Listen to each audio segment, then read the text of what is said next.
Le vignoble de Marie-Thérèse Chapa est situé au cœur de l'Europe, dans le canton du Valais en Suisse. Avec plus de 5000 hectares de vignobles, le Valais est la première région viticole du pays. L'essentiel des vignes est planté sur la rive droite du Rhône sur 120 km entre Martigny et Leuc, sur des pentes situées entre 450 et 800 mètres d'altitude. Avec plus de 2000 heures d'ensoleillement par an et un microclimat favorable, les crus valaisans sont régulièrement distingués dans les concours internationaux.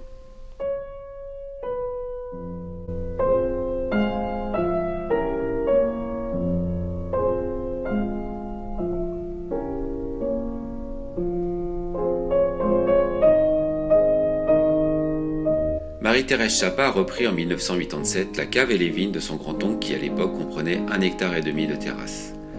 Elle a depuis développé avec succès son domaine qui représente aujourd'hui 11 hectares, répartis sur 4 communes autour de Fuilly, à Charras, Saillon, Létron et Chamosson.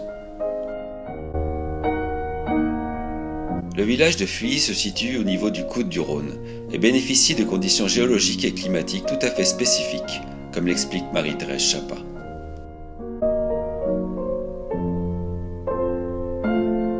Avant, il y avait 2 glaciers qui se rentraient dans Martigny. Alors le Rhône, il a tourné là, il a creusé cette roche hyper dure de granit. On est à la fin du massif de Chamonix, les Aiguilles Rouges, qui s'arrête juste après Fuilly. Donc là, on est vraiment sur le socle de l'Afrique. On dirait pas? Attends un cheveu. Et puis, donc ça fait Martigny, Fuilly, Montet, Collonges. C'est les seuls endroits où on trouve des châtaigniers en Valais. D'accord. À cause de justement ce non calcaire. D'accord, ok. Donc là, vous avez une magnifique forêt de châtaigniers. Et puis le coude du Rhône, le Rhône, la plaine du Rhône. Et ça, au début du siècle, souvent, jusqu'en 1940, c'était souvent inondé. Donc on voit des photos, ils sont en barque. Et puis, je te montrerai, j'ai des super photos. Et puis, mais maintenant, ça s'est hyper développé. Et puis, ils ont axé le Valais pour l'agriculture, les arbres fruitiers et tout, parce que c'était un vrai pays de cocagne avec tout ce limon. C'était très fertile. Et puis maintenant l'agriculture, ben voilà ce que c'est. Et puis, il va jusqu'à 500 mètres d'altitude. Le Rhône, c'est 450. D'accord. Le Rhône. Et donc, on a beaucoup de dénivelé. Au niveau climatique, ici, on est plein sud. Et climatique, on a très peu d'eau. 600 mm d'eau par année. Par année. Et souvent, c'est pas l'été. Donc on est vraiment, on dirait qu'on est un pays de montagne parce qu'on voit la neige, que c'est un pays froid, mais c'est un pays très chaud. On a souvent des grandes chaleurs en été. On a une végétation très méridionale. Il y a même des botanistes qui viennent des États-Unis pour aller au coude du Rhône où il y a une flore très très spécifique. Très spécial, très... C'est lié à la fois au sol et puis au climat, puis aux steppes, au vent. Au vent, ouais, c'est ça. Au vent, aux steppes, puis vraiment au climat méditerranéen. Ouais. Des ombellifères, par exemple, qu'on trouve qu'ici, au coude du Rhône. Ouais. Du fait de la nature granitique et pauvre en calcaire du sol, le porte-greffe 3309 est largement utilisé. On rencontre de nombreux cépages autochtones comme le cornalin, l'humagne, l'Arvine, emblématique de la région, et également le chasselas, l'ermitage ou marsanne, le gamay, le pinot noir ou encore la syrah.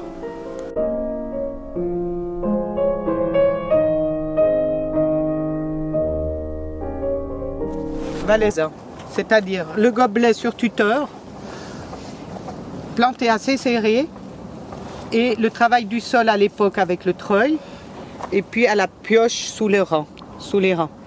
Donc maintenant, il y a encore beaucoup de gobelets parce qu'il y a encore beaucoup de familles qui ont encore un bout de vigne qui le gardent traditionnellement. Mais maintenant, la majorité, on va voir l'autre vigne, on le plante beaucoup plus large, sur fil de fer pour pouvoir un petit peu avoir moins d'heures de main d'œuvre par. Et la densité de plantation là Ben là elle est très serrée. Là, c'est 12 000 pieds hectares. 12 000 pieds. J'en ai des 16 000 d'ermitage qu'on va voir. Ah ouais. Mais autrement, moi maintenant, j'essaie de planter à 10 000, mais dans le coteau, ça tombe vite à 8 000 parce que je fais des terrasses. D'accord. Donc avec le talus, ça prend beaucoup plus de place. Ouais. Donc ça, c'est le système vraiment classique. Ça, c'est du chasselas. le travail du sol avec le treuil, c'est-à-dire un homme qui est en haut avec le moteur, avec le câble, et puis un homme avec la charrue là. Ah, d'accord, oui. Donc ça c'est face à la pente, ça c'est la tradition.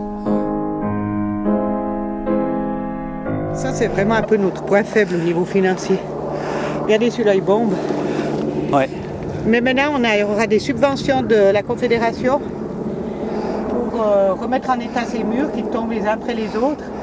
Parce que maintenant ils ont quand même un certain âge, hein. 200 ans, plus que 200 ans. Il y a 3 lignes, un mur, 3 lignes, un mur. Et tous ces anciens du Valais qui ont tout créé ça, c'est extraordinaire. Tu te rends compte le boulot qu'ils ont fait? Et c'était quand les premières vignes? Oh ben, écoutez, dans les écrits, on entend déjà 12e, 13e siècle.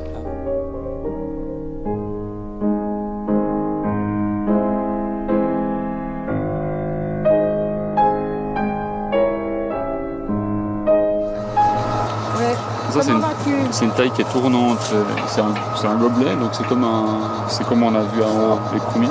Et puis en fait on essaie la vigne elle tourne naturellement, puis on essaie de garder toujours les plaies de taille du même côté. D'accord. Comme ça tourne, en fait les plaies de taille elles sont toujours à l'extérieur. Ah ouais, et comme ça le canal de sève il reste toujours à l'intérieur. Et puis c'est comme ça qu'on arrive à avoir des vignes qui restent vieilles très longtemps, parce que quand on a le canal de sève qui se bouge comme ça, le bras il meurt, tout à coup elle s'affaiblit, qu'elle peut mourir. Parce que là c'est vraiment une taille comme ça qui est très douce, quoi. Oui. Si on met sur fil, si on fait de la guyot, c'est plus contraignant, il y a les plus grosses plaies de taille et tout ça. Parce que là c'est une taille qui est vraiment... Qui permet d'avoir des vignes qui permet d'avoir des vieilles vignes qui prennent... Il y a peu d'entrées pour les maladies de bois, parce que les maladies de bois elles entrent par les plaies de taille. coupures, ouais. Et puis voilà, c'est une taille qui est très harmonisante pour la plante. Mais par contre, là c'est planté à 16 000 pieds hectares, tout est fait à la main. Ouais. Le travail du sol, on ne peut pas mettre un treuil là-dedans. Donc ils viennent avec les pioches et puis ils travaillent à la main. Ouais. Donc, c'est très difficile de trouver des gens qui sont encore motivés pour faire ça. Ouais. On va pas trop s'attarder sur les fleurs, là il y a des choses qui fort. Et pour la fertilisation des sols, donc comment vous procédez? La fertilisation? Des sols, oui. Alors je fais mon propre compost. Ouais.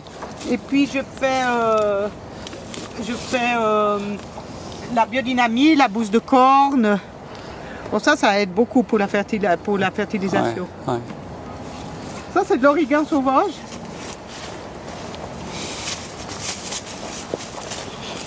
Donc je mets aucun engrais chimique, aucun intrant. Les seuls intrants que je mets, c'est le cuivre, encore la bouillie bordelaise à toute petite dose, du soufre. Car on n'a encore pas trouvé, avec les monocultures, on n'arrive pas à faire qu'avec les tisanes. Ouais.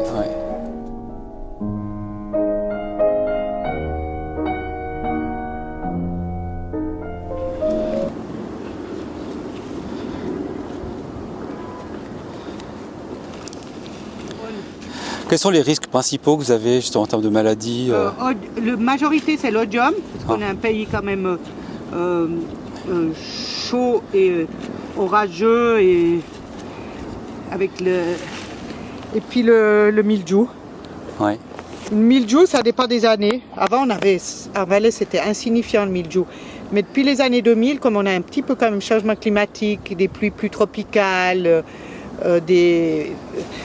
donc on a un peu plus de problèmes de mildiou quand même qu'avant. Ouais. Avant c'était l'odium. C'est les deux grosses maladies fongiques. Ouais. Mais autrement, le reste, on a très peu de...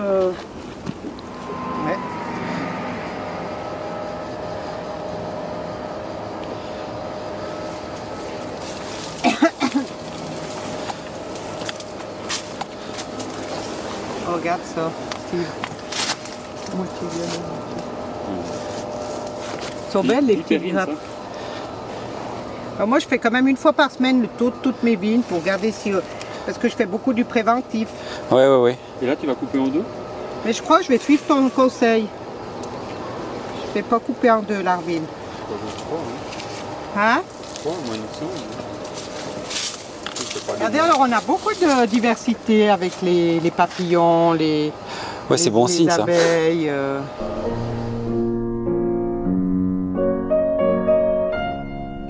Par son attention et son approche douce et respectueuse de la vigne et de la terre, Marie-Thérèse Chapa propose des vins de cépage et d'assemblage mariant élégance et personnalité.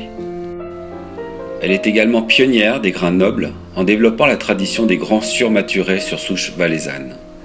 Suivant les années, elle élève avec patience et passion des vins liquoreux de réputation mondiale issus de ses meilleures parcelles d'Hermitage, d'Arvine ou de Malvoisie.